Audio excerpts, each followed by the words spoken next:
तो बच्चों आज हम बात करेंगे वर्कशीट 105 के बारे में, सब्जेक्ट साइंस क्लास 9th, जो कि आपको 21 मार्च को प्रोवाइड किया जाएगा। चैप्टर हम बीमार क्यों होते हैं, पुनरावृत्ति है। तो वर्कशीट को करने से पहले इस हफ्ते की पूरी समरी देख लो एक बार, कितनी वर्कशीट आई हुई है। ठीक है, तो 21 को साइंस की है और हिंदी की है। ठीक है, उसके बाद में 22 को मैथ की है और इंग्लिश की है। ठीक है, उसके बाद में 23 को एसएसटी की है और हिंदी की है 23 को। उसके बाद में 24 को इंग्लिश और साइंस की है। 25 को मैथ की और एसएसटी की है। ठीक है, तो सबसे पहले कल की देखेंगे जो आपको कल प्रोवाइड की जाएगी।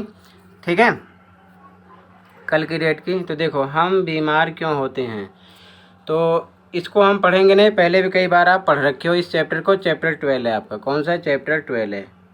ठीक है, और काफ़ी क्वेश्चन किए इसमें से। तो क्वेश्चन आंसर देखेंगे तो आपको अच्छे से समझ में आ जाएगा, तो अच्छे समझना। ठीक है, क्योंकि पहले भी कर रखे हो, ज़्यादा दिक्कत नहीं होनी चाहिए। पहला क्वेश्चन, हमारे शरीर में कौन से दो मूल कारक रोगों का कारण बनते हैं, स्पष्ट कीजिए।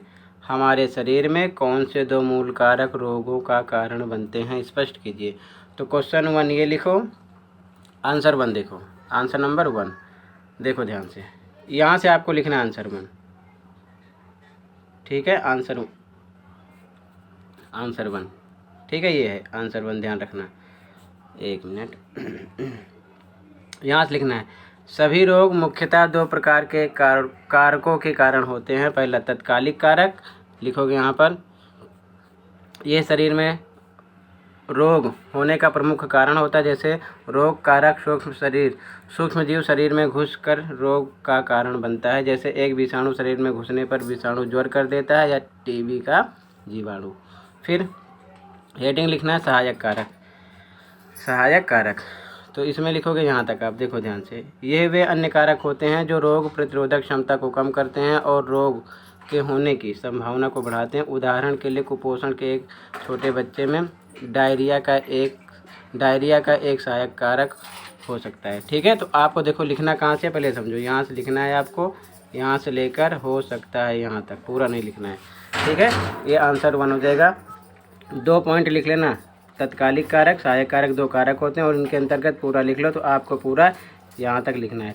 ठीक है, यहाँ से क्लियर है? फिर से देख लो एक बार, नहीं कहीं पर कन्फ्यूज हो। आंसर 1 सभी से लेकर सकता है यहाँ तक। ठीक है, सकता है यहाँ तक, ये 2 कारक के नाम है, मेन हेडिंग, और इसके अंतर्गत पूरा यहाँ से लेकर यहाँ तक लिखो।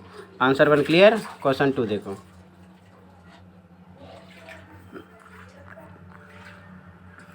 क्वेश्चन नंबर 2 है, हम क्यों कहते हैं कि संक्रामक रोग बाह्य कारकों का कारण होते हैं, उदाहरण दीजिए। तो क्वेश्चन 2 लिखो, आंसर 2 देखो। क्वेश्चन 2, हम क्यों कहते हैं कि संक्रामक रोग बाह्य कारकों के कारण होते हैं, उदाहरण दीजिए। तो आंसर 2 देखो, ये भी आपको यहाँ से लिखना है। ठीक है, आंसर 2 है संक्रामक रोग बाह्य कारणों से होते हैं। यह बाह्य कारण संक्रामक कारक कहलाते हैं, जिनमें प्रमुख एक कोशिकीय सूक्ष्म जीव हैं, विषाणु, जीवाणु, प्रोटोजोआ, कवक। तो यहाँ तक आपको लिखना है। ठीक है, यहाँ से यहाँ तक, ये आंसर 2 है। क्लियर है? यहाँ तक जैसे करके लिखना है, चित्र उत्र नहीं बनाना, ध्यान रखना। ठीक है, पूरा ये इतना ऐसे ही, ये इतना लिख लो। ठीक है, आंसर 2 हो गया। क्लियर है? अब क्वेश्चन 3 देखो। क्वेश्चन 3, तपेदिक यानी टीबी का तात्कालिक कारक और कोई 2 सहायक कारक लिखिए। ठीक है, तो आंसर 3 देखो, मैं लिखकर बता रहा हूँ इसको। ठीक है, आंसर 3 वैसे इतना ध्यान में रखो। देखो, ये तात्कालिक कारक क्या थे, एक एग्जाम्पल पढ़े थे, यहाँ पर देखो ये लिखा है, टीबी का जीवाणु। टीबी जीवाणु से फैलता है, जीवाणु यानी बैक्टीरिया से। ठीक है, तो क्वेश्चन 3 यहाँ से लिखो, आंसर 3 देखो, मैं लिखकर बता रहा हूँ आपको, आंसर नंबर 3।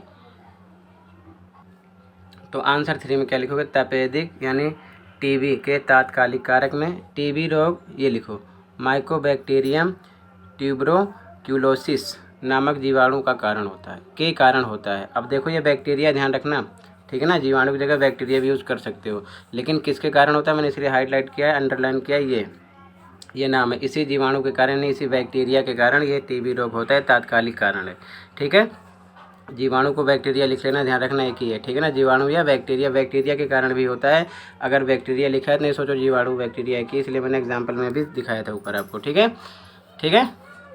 और फिर सहायक कारक में क्या लिखोगे, प्रदूषित हवा में सांस लेना 2 लिखने थे, दूसरा गांजा बीड़ी और सिगरेट का सेवन करना।